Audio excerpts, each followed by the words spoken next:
Now, right at the top, we have an experience, and we have said that experience are made up of multiple moments. Okay, so underneath the experience, we have moments. All right, and normally what we do is, because it's often an interaction experience, person to person tends to be interaction. There's also person to object. Right, so we need to cater for person to person and person to object. Well, guess what? The person to person bit is catered for via a service, and the person to object is catered for via a product. And often the product comes below, because often we take a product and we wrap a service around it to give it more value. So you can see that we have products and we have services that give great moments. If we make all those work effectively, we have a great experience. Down the bottom here, you've got a bit of the other stuff which relates to things like capabilities.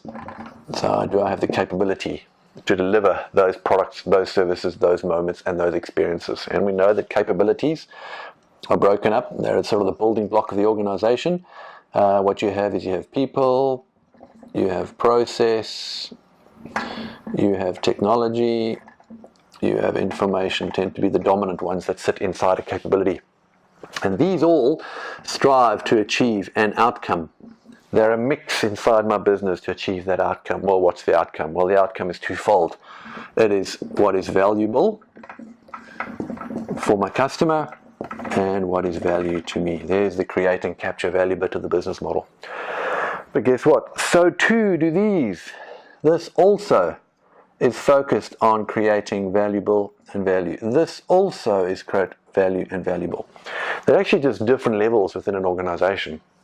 Down here tends to be, and I say tends to be, the concept of CIO, building capability, maps and models to try and understand the mechanics that exist within the operating model of the business. So COO, CIO level tends to operate there. Then you have your products and services capabilities within the organization. They design and come up with new products and services and launch those to market. But they also do it within the context of experience and moment. So human-centered design teams, all the rest of that type of stuff. The problem is these people don't talk to each other. The teams, all right, are separated, all right, and don't often communicate. This is why the Chief Digital Officer is now becoming a pretty strong role in an organization.